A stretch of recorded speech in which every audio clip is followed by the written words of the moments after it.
Estamos começando mais um episódio do nosso CovacCast e hoje temos a grande honra e o grande prazer de receber aqui em nossos estúdios o grande amigo Paulo César Chanan, que é diretor de regulação do Grupo Ser Educacional e o maior, como eu costumo dizer, o maior PI, procurador institucional que eu conheço, e também presidente da Associação Brasileira de Faculdades, a ABRAF. O professor Paulo Chanan tem um currículo gigantesco, todos o conhecem, sabe da inteligência, capacidade do professor Paulo em relação à parte de regulação, e tanto em virtude disso que o professor Paulo César Chanan, o professor Paulo foi convidado para participar do censo, da apresentação do censo. Antes de mais nada, professor Paulo, gostaria de agradecer bastante a sua participação aqui, uma grande honra. Obrigado, amigo Daniel, saudar os amigos do Covac e essa iniciativa do CovacCast, que eu acho que é muito louvável, no momento que a gente pode transmitir informações de uma maneira mais direta. Então, estou à disposição, querido, não precisa nem enaltecer o currículo, não. O que eu estou aqui é por conta da nossa amizade e para dividir informações muito importantes, especialmente essas que foram divulgadas recentemente do Censo da Educação Superior de 2022. Começando esse bate-papo, recentemente, no FENESP, você lançou um livro, Paulo? A Evolução da Educação Superior no Brasil, pela Pearson, E nessa ocasião do lançamento desse livro, uma das coisas que você tratou de explorar de uma maneira bem apropriada foi justamente a questão, as informações que foram extraídas do último censo. Então, por ocasião dessa divulgação que aconteceu do censo agora recentemente pelo Ministério da Educação, que você participou, o escritório participou também lá no Ministério da Educação, outras conclusões puderam ser tiradas, podem ser extraídas desse censo que foi recentemente divulgado. Então, você com bastante propriedade em relação à matéria, principalmente em virtude do livro que você lançou recentemente, que provavelmente vai ser objeto de um adendo, ou de uma nova edição. Paulo, o que você pode nos dizer em relação a esse censo, a divulgação desse censo? Qual é o seu ponto de vista a respeito do que foi extraído, a diferença em relação ao censo anterior? E uma coisa que eu já adianto é que não teve uma grande novidade, pelo menos para você, em relação ao cenário que foi apresentado. Seu livro já indicava que o cenário seria exatamente aquele que você apresentou de uma maneira bem clara no seu livro. O livro realmente foi lançado recentemente, a primeira edição, já vai ter que ser feita a segunda edição pela Pearson, que era um grande sonho meu colocar isso em prática. Eu faço esse estudo estatístico e mesmo de fazer abordagem sobre os números da educação superior há alguns anos, publicava em pequenos relatos no site da ABRAF para os associados, enfim, e o livro ganhou uma dimensão maior, alcançando um público maior e também trazendo muitos outros assuntos e fazendo um recorte no EAD, porque de 2017 para cá, a grande coqueluche brasileira em termos de ensino superior passou a ser o EAD, que também vem sendo o grande problema da maioria das instituições que ofertam. Então, o que o livro trouxe, esse censo agora divulgado em 2022, agravou, vamos dizer assim, algumas questões e confirmou outras, Eu me recordo que quando estava finalizando a edição do livro, eu faço lá uma espécie de um alerta, sobre as questões relacionadas à regulação do ensino à distância, que a ausência delas, seja por monitoramento, seja por avaliação, iria agravar ainda mais a condição das instituições de educação superior, e explico por quê. No início de 2018, já por efeito das portarias e dos decretos novos de 2017, que criou aquela grande abertura do ensino à distância, a gente passou por uma primeira etapa de euforia. Então, todas as instituições que podiam e que não podiam também se habilitaram, tentaram se credenciar ao ensino à distância, autorizaram os cursos que entenderam necessários, abriram polos no volume nunca visto no Brasil anteriormente. Isso fez com que alguns efeitos fossem saíssem a partir daquilo ali, que foi o primeiro grande problema, né? Por um excesso de polos e ainda por um crescimento de alunos ingressantes não tão grande quanto a expansão da oferta, nós tivemos o que o mercado passou a chamar de diluição de alunos. Então os alunos se espalharam pelos polos e como havia já em curso e que se agravou pelos anos de 19, principalmente 20 e 21, uma guerra de preços para derrubar o preço do ticket médio do EAD, as instituições passaram a ter muita dificuldade de gerenciar esse ensino à distância. Então se trabalhava com valores muito pequenos, né, com volume de alunos que nem sempre era o esperado por todas elas, e essa dificuldade levou a, invariavelmente e de maneira infeliz, a uma queda na qualidade da oferta. Essa queda na qualidade da oferta foi se agravando nos anos pandêmicos, né, 20 e 21, foram anos que a gente pouco viu isso, porque ali havia uma necessidade, inclusive extrema, social, de que o ensino à distância fosse utilizado. Né? Não existia, no ano de 20, por exemplo, o ensino presencial desapareceu, né, por um período muito grande. Então o ensino à distância entrou nessa lacuna, expandiu-se ali, ferramentas de tecnologia foram melhoradas ao longo de 20 e 21, possibilitando grandes ofertas, né, expansão para o país todo, até para fora do país, em polos que são fora do país, de uma maneira muito mais tecnologicamente estruturada. O problema é que incremento de infraestrutura, mesmo um alcance maior, fez com que o custo desse ensino à distância para as instituições fosse aumentado também. De um outro lado, como ela tinha uma dificuldade de captação de alunos e uma dificuldade de erguer o seu ticket, porque o ticket médio estava muito baixo, aonde foi afetado ali? A qualidade da oferta. A partir de 21, então, a gente começa a ver isso com muita clareza, né? O ensino à distância com pouca qualidade, sendo colocado em polos sem estrutura nenhuma e principalmente avançando para áreas de saúde e engenharia, aonde são áreas que exigem uma estrutura grande e já trazendo resultados de ENAD penalizadores em comparação com os mesmos cursos do ensino presencial. O que o censo 2022 traz, e que me faz aumentar a preocupação muito, é que a expansão esperada para 2022, para esse censo de 2022, no ensino à distância, por alguns, era até muito menor do que a que houve. Né? Nós vimos um crescimento assustador, passou-se de 3 milhões de ingressantes no ensino à distância, um número que é assustador em função da qualidade da oferta que a gente tem no país e que foi o que gerou ali naquele momento de divulgação, né, o pessoal da imprensa e todo mundo que estava acompanhando um susto muito grande, né, de ver aquilo no tamanho que já está, e gerou também uma manifestação do ministro no sentido de que ele precisa, o MEC precisa se voltar para essa questão da qualidade com muito mais ferramentas. E é exatamente sobre isso que eu queria perguntar para você, Paulo, porque houve uma repercussão muito grande em relação a essa divulgação, né? Principalmente em função da questão da discussão sobre a qualidade do ensino à distância, né? Então isso voltou à pauta e na verdade é uma reivindicação que a gente que está lá dentro da ABRAF, a gente vê muito isso, né? Uma reivindicação das próprias instituições que elas sabem que a concorrência desleal, ela decorre muito dessa oferta com uma qualidade, né?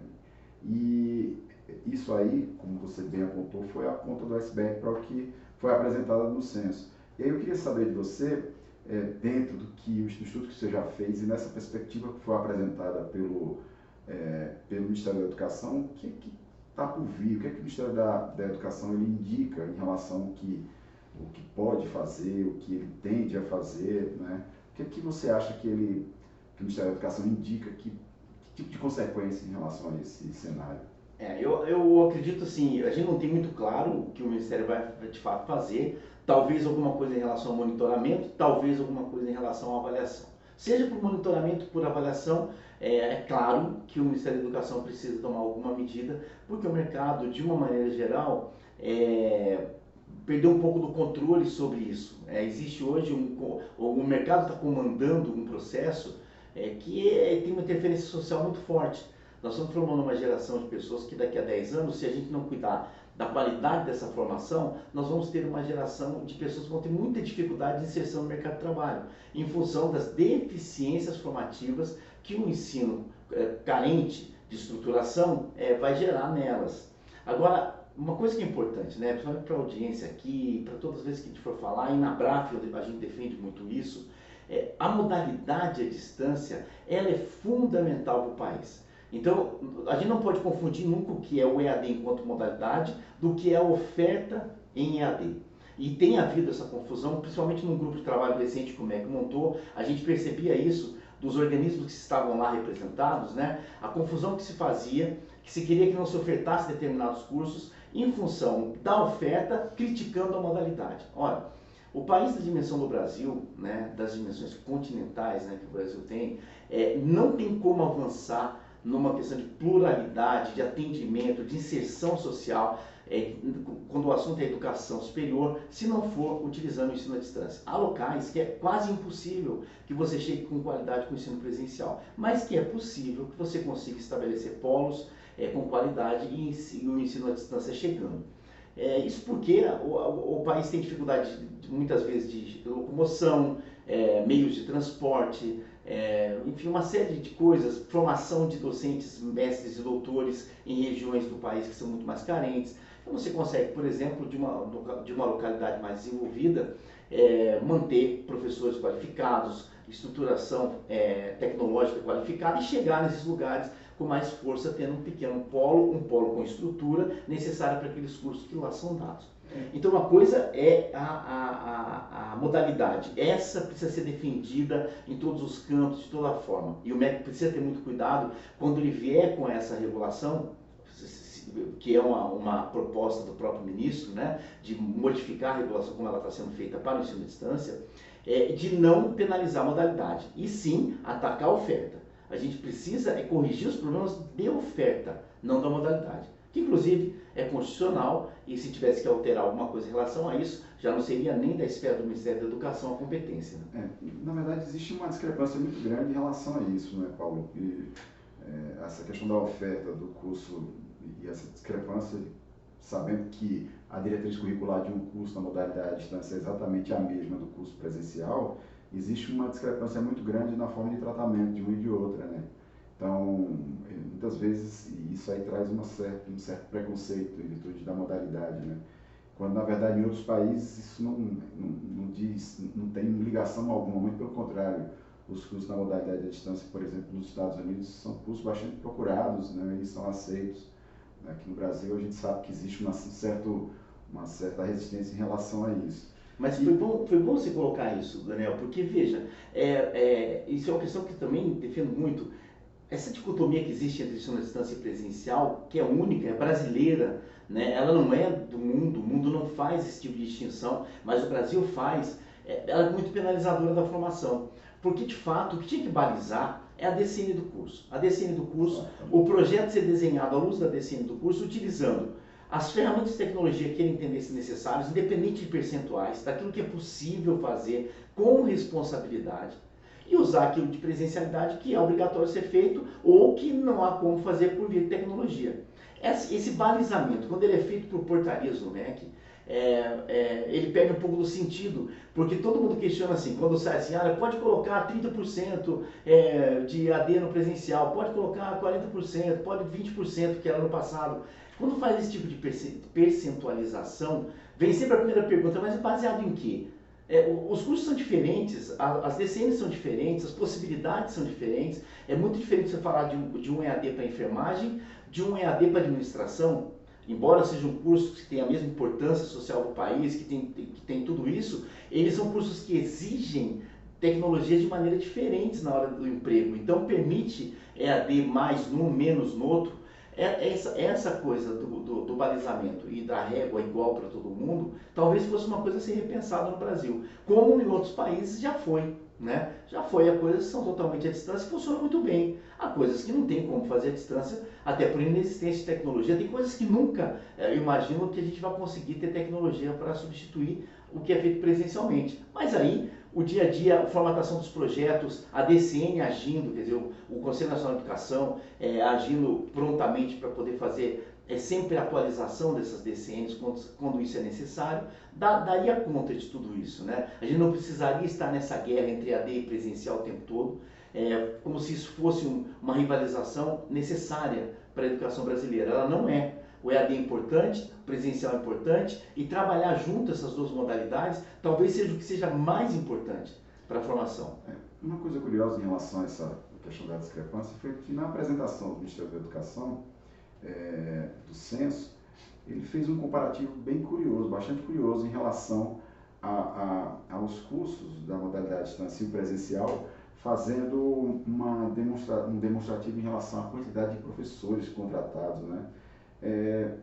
Em que essa discrepância teria, vamos dizer assim, teria respaldo, teria impacto, né, nessa regulação, nessa eventual regulação que sai, considerando a discrepância da quantidade de professores que são utilizados para curso na modalidade presencial, em detrimento da quantidade diminuta de professores que são utilizados na modalidade distância. O que isso poderia acarretar em termos de regulação, Paulo?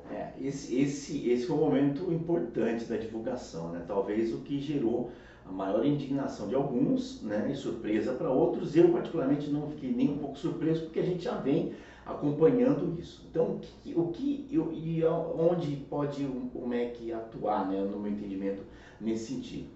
Quando você pensa na construção de um curso na modalidade à distância, e isso não foi dito na apresentação, talvez tivesse sido até amenizado a informação se isso fosse trazido, o balizador maior para o aluno, quer dizer, quem está na frente junto com o aluno é o tutor, né? Não foi colocado, por exemplo, houve uma diminuição dos docentes, mas não foi dito quanto de incremento de tutores houve naqueles cursos daquelas instituições que lá estavam. Mas independente disso, né? Independente disso, a gente precisa ter um corpo docente sempre adequado para aquilo que está sendo proposto operar.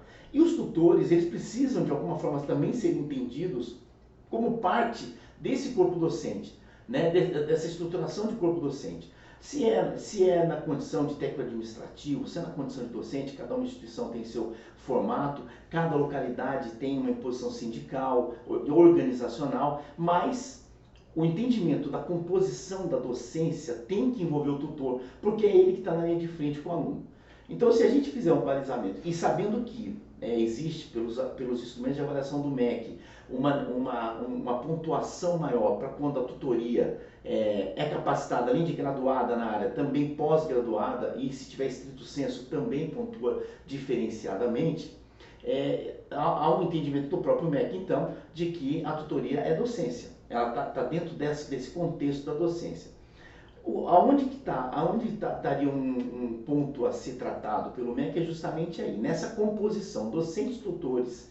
Eu consigo atender uma relação mínima, quantidade de alunos dentro dessa relação, que no passado era cobrado em instrumentos de avaliação e hoje não existe mais. Então, talvez uma regulação que venha a aparecer, né, dentro desse processo seja novamente se pensar numa relação de atendimento, porque pode parecer idiota esse pensamento, mas não é. É muito diferente você ter uma relação de tutor-docente para cada 100 alunos e um para cada 1000 alunos.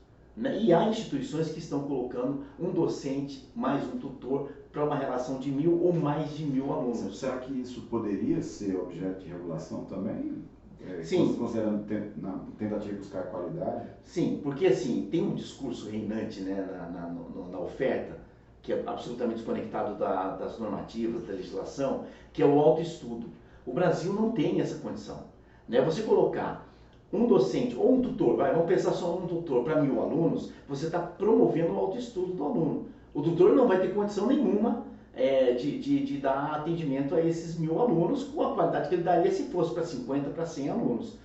Nesse movimento, e há esse discurso no mercado, né, de que está se promovendo o autoestudo. O autoestudo no Brasil não tem legislação aplicada para isso, muito pelo contrário, toda a normativa é no estudo assistido por docência, por tutoria, por tudo isso. Então a gente não tem essa possibilidade legal. O que talvez venha, e é aí que eu estou achando, é um balizador para tudo isso. Quer dizer, temos docentes, temos tutores e temos alunos. Qual é o limite que seria possível para coerentemente se atender esses alunos? Se o MEC impuser esse limite, através de uma norma regulatória, ou mesmo numa modificação do instrumento de avaliação, fazendo só diretamente na avaliação isso, já teria um aumento daquele número que foi apresentado no censo, pelo professor Moreno lá no censo, na apresentação do censo de 2022. Já teria uma modificação disso. E também, para ser correto com as instituições, deveria ter trazido ali quantos tutores aquelas instituições colocam à disposição dos alunos também, junto com aqueles docentes. Porque daí a gente estaria falando mais do que é o real e menos do que impacta, né? De qualquer forma, é alarmante, a gente sabe, essa condição da razão docente mais tutor por aluno.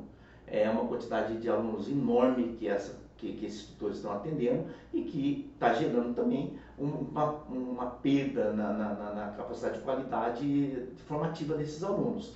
Tudo dentro de um contexto precisa ser melhorado, né? A gente precisa melhorar a qualidade do polo, precisa melhorar a efetividade do trabalho da tutoria, precisa melhorar a qualidade dos projetos, quando a gente está falando em atendimento à DCN, porque o objetivo maior brasileiro deve ser formar bem. A gente precisa de gerações futuras de profissionais bem qualificados.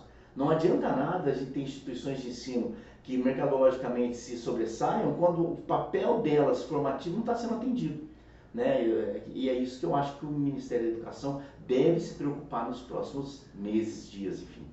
Bom, e para encerrar, tem uma dúvida que é reinante, que nós sabemos, recebemos várias denúncias de mantenedores lá na Abraf e em outras entidades também, a respeito de ofertas irregulares em diversos polos, né, cursos que são livres, que são tratados como ensino à distância por meio daquelas parcerias, né, que são realizadas. E o que eu queria saber é justamente em relação ao polo, né? Várias entidades estão preocupadas porque há uma sinalização do MEC que vai haver alguma consequência em relação aos polos, né? Queria que você comentasse a respeito do que você extrai dessa apresentação e a respeito dos polos, o que há uma tendência em relação a isso. Quando veio a nova regulamentação do EAD em 2017, foi o que mais chamou a atenção de todo mundo: o polo fica fora da avaliação. Por que isso, né? E a gente precisa compreender essa situação. A oferta do curso EAD, ela se estabelece no polo, ela não se estabelece na sede da ofertante. Pode parecer para alguns surpreendente, mas o aluno tem contato, né, lá com o polo dele. O polo é que faz contato com a sede, o polo é que tem relacionamento com a sede. A menos que a sede seja um polo, e daí sim o aluno tenha contato com a sede através desse polo, na imensa maioria dos casos, o aluno está tendo contato somente com os polos, não está tendo com a sede. Quando o INEP estabelece uma avaliação na sede, querendo que ela veja os polos, o que ele faz com isso? Ele faz com que as instituições tenham a mera obrigação de oferecer à avaliação a documentação dos polos, que em tese normalmente estão regulares, e que para o aluno, para a formação do aluno, não interfere em quase nada. Porque o que interfere é a qualidade estabelecida no polo a nível de espaços, a nível de possibilidade de se fazer as atividades presenciais que são obrigatórias, de se estabelecer as atividades práticas de ensino, enfim, é isso que interessa. E isso não está sendo feito, não está sendo visto nem pelo INEP nas avaliações e nem pelo MEC em eventuais monitoramentos, enfim, porque nós não temos recebido nenhum tipo de manifestação nesse sentido, de instituições que estão recebendo monitoramento, por exemplo, para saber, em seus polos, para saber a qualidade da estrutura desses polos. Então, o que vem sendo denunciado o tempo todo, e a DISUP está com... A DISUP é a direção lá dentro do Ministério da Educação, a diretoria de supervisão, o que vem abarrotando lá os canais da DISUP de denúncia são ofertas irregulares em polos. Por quê? Porque o aluno se matricula lá e daí, a partir desse relacionamento dele de matrícula com o polo, ele não recebe nenhum outro apoio do polo para suas atividades práticas de ensino, muitas vezes. Começa a verificar no polo a oferta irregular de cursos que são cursos livres, ofertados por outras instituições que não são credenciadas na localidade. Nós recentemente tivemos, a Abraf teve que fazer essa denúncia, inclusive, de instituições que estão no interiores de estados brasileiros, sem credenciamento para tal, ofertando cursos como se fossem em polos, não tendo nem credenciamento para o ensino à distância.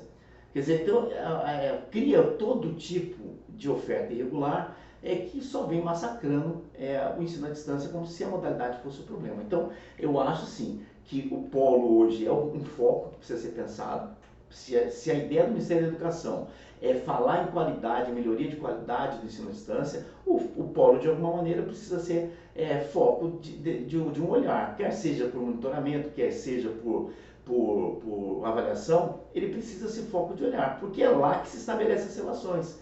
Um avaliador que vai à sede e recebe documentação do polo e diz que está tudo regular com os polos, ele não aferiu nada em relação à estrutura física dos polos nos locais que estão sendo ofertados. E a denúncia de toda a natureza, né, nesse sentido. Exatamente. Tenho acompanhado isso de maneira bastante apreensiva, as ofertas irregulares, né? Meu amigo Paulo, eu agradeço bastante a sua presença. Eu sei que o bate-papo aqui ia além das fronteiras dessa discussão sobre o EAD, e já deixo o convite para a participação, né, de outro episódio do nosso CovarCast, e agradeço bastante, meu querido, sua participação aqui. Ô Daniel, eu que agradeço a você, toda a equipe, ao Covac, a equipe toda aqui do escritório, que eu tenho um carinho muito especial e que trabalha muito em parceria com a BRAF, né? Vocês cuidam para a gente toda a parte jurídica da BRAF, né? E nos dão sustentação para muitas dessas questões, então, que a gente está falando aqui. Estou sempre à disposição, se eu puder contribuir, estarei sempre com vocês por aqui. Muito obrigado. Obrigado a todos, curtam aí nosso canal.